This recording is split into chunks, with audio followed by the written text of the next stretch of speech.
नमस्कार, आप देख रहे हैं न्यूज 24। आज चाय वाला इंटरव्यू कांग्रेस के आचार्य प्रमोद कृष्णम का। बहुत स्वागत आचार्य प्रमोद कृष्णम। धन्यवाद। आचार्य जी को आप टीवी पर कांग्रेस की तरफ से बोलते हुए देखा होगा आपने, कई बार कांग्रेस के विरोध में भी बोलते हुए देखा होगा। लेकिन आचार्य जी की दो तीन और खास बातें हैं, आप जानते ही होंगे। प्रियंका गांधी के राजनीतिक सलाहकार रहे हैं आचार्य प्रमोद कृष्णम। दो बार लोकसभा का चुनाव लड़े हैं कांग्रेस के टिकट पर, और दूसरा चुनाव तो यादगार था 2019 में 2 लाख से ज्यादा वोट राजनाथ सिंह के खिलाफ लखनऊ में हासिल कर लिए थे आचार्य प्रमोद कृष्णम ने। आचार्य जी, बहुत स्वागत आपका चाय वाला इंटरव्यू में। Thank you. चाय पीते हैं ना आप पिलाएंगे तो पिएंगे। हाँ, तो पीजिए और तैयार हो जाइए, बहुत तीखे सवाल आने वाले हैं आचार्य जी। शुरुआत यहीं से कर रहा हूं। कांग्रेस के नेताओं से आप सोशल मीडिया पर कुछ महीनों से देख रहा हूं मैं, आप लगातार भिड़े हुए हैं। कभी आपने जयराम रमेश को कुछ कह दिया, अब तो बात लफंडर तक आ गई। कौन है लफंडर, किसको कह रहे हैं, क्यों कह रहे हैं? मानक जी, पहली बात तो लफंडर बड़ा प्यार का शब्द है, दुश्मनों के लिए ये शब्द यूज नहीं किया जाता है। दूसरी बात यह है कि मैं बिल्कुल किसी भी नेता से नहीं भिड़ा। कुछ नेता ऐसे हैं कांग्रेस पार्टी के अंदर जो मुझसे बड़ी मोहब्बत करते हैं, और मोहब्बत इसलिए करते हैं कि मैं एक हिंदू धर्माचार्य हूँ। मैं सिर्फ कांग्रेस का कार्यकर्ता, कांग्रेस का सिपाही, कांग्रेस का नेता ही नहीं हूँ, मैं एक धर्म गुरु भी हूँ।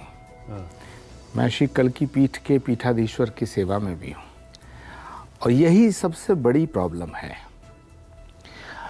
कांग्रेस पार्टी में कुछ नेता ऐसे हैं जिन्हें ये वेश सूट नहीं करता जो आपने पहना है, जिन्हें ये चोला सूट नहीं करता, जिन्हें मेरा तिलक सूट नहीं करता, जिन्हें मेरी संस्कृत के श्लोक सूट नहीं करते, जिन्हें गाय, गंगा, गीता, गायत्री की जब बात की जाए तो वो सूट नहीं करती, राम की बात की जाए सूट नहीं करती, अयोध्या का नाम लेना उन्हें सूट नहीं करता। कुछ नेता हैं, मैं इन्हें सुधारने की कोशिश कर रहा हूँ।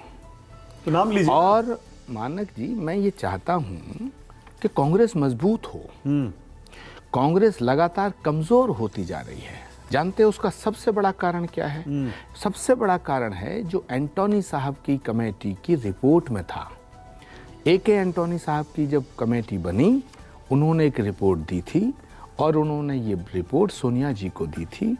उसमें उन्होंने लिखा था कि कांग्रेस पार्टी की छवि ऐसी बनती जा रही है जैसे ये हिंदू विरोधी पार्टी है, मुस्लिम पार्टी है। और एंटोनी साहब ने इस बात को जब कहा तो उस पर गंभीरता से विचार करने की बात आई थी। लेकिन अफसोस, बीजेपी जो चाहती है, बीजेपी यही चाहती है कि कांग्रेस पार्टी हिंदू विरोधी पार्टी घोषित हो जाए, फिर उनका काम अपने आप हो जाएगा। ये बीजेपी चाहती है। जो काम बीजेपी चाहती है वही काम कांग्रेस के कुछ नेता अपने बयानों से, अपने व्यवहार से प्रतिदिन करते रहते हैं। नाम लीजिए ना आचार्य जी, अब तो बताइए। अब तो आपने लफंडर कह दिया रणदीप सुरजेवाला को खुलेआम। अब तो बताइए, कौन है वो नेता कांग्रेस के अंदर जिनको आपके वेशभूषा से दिक्कत है, हिंदू धर्म से दिक्कत है? देखिए, पहली बात यह है, अगर मैं ये कहता हूं कि कांग्रेस में कुछ नेता ऐसे हैं जिन्हें हिंदू धर्मगुरुओं से प्रॉब्लम है, हिंदू शब्द से प्रॉब्लम है, हिंदू धर्म से प्रॉब्लम है, भगवान राम से प्रॉब्लम है, तो मैंने किसी का नाम थोड़ी लिया। अब इस बात पे जो रिएक्ट कर रहे हैं, मैं किसी का नाम नहीं ले रहा हूं, ना मैंने लिया, लेकिन उन्हें ऐसा लगा जैसे मैं उन्हें कह रहा हूं। वो तो कह रहे हैं, ये प्रॉब्लम मेरी नहीं है, उनकी है। महत्वहीन लोग हैं। अगर उल जलूल ऐसे महत्वहीन लोगों के बारे में बात मत करिए। तो अगर हम लोग महत्वहीन हैं, वो महत्वपूर्ण है, तो हमसे बात क्यों कर रहे हैं आप? उनकी बात मान के क्यों बात कर रहे हैं आप? उनकी बात मानिए, हमसे बात नहीं। आपको डर नहीं लगता?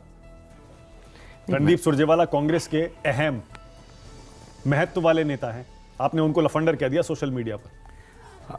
नहीं, डर तो उन्हें लगना चाहिए कि उन्होंने मुझे उल जलूल कह दिया, पहली बात। दूसरा, उन्होंने मुझे उल जलूल कहा, महत्वहीन कहा, मुझे तो बुरा नहीं लगा इतना। मैंने तो कहीं शिकायत नहीं की, मैंने तो कहीं शोर नहीं मचाया, मैंने तो कहीं फरियाद नहीं की। अब सवाल इस बात का है, जो जैसा बोएगा वो वैसा काटेगा। शुरुआत किसने की? बड़ा सवाल। एक बात और मैं आपसे कहना चाहता हूं कि अगर कांग्रेस पार्टी के भीतर रह करके कांग्रेस की गलतियां अगर कहीं हैं, कांग्रेस के कुछ नेता गलती कर रहे हैं, उनका खामियाजा कांग्रेस पार्टी भुगत रही है। तो कांग्रेस पार्टी के भीतर कुछ नेताओं के द्वारा जो फैसले लिए गए हैं, गलत फैसलों का समर्थन करना कांग्रेस का हित है या कांग्रेस का विरोध? पहली बात, अगर किसी नेता के गलत फैसले से कांग्रेस को नुकसान हो रहा है, मैं चाहता हूं कांग्रेस को नुकसान ना हो।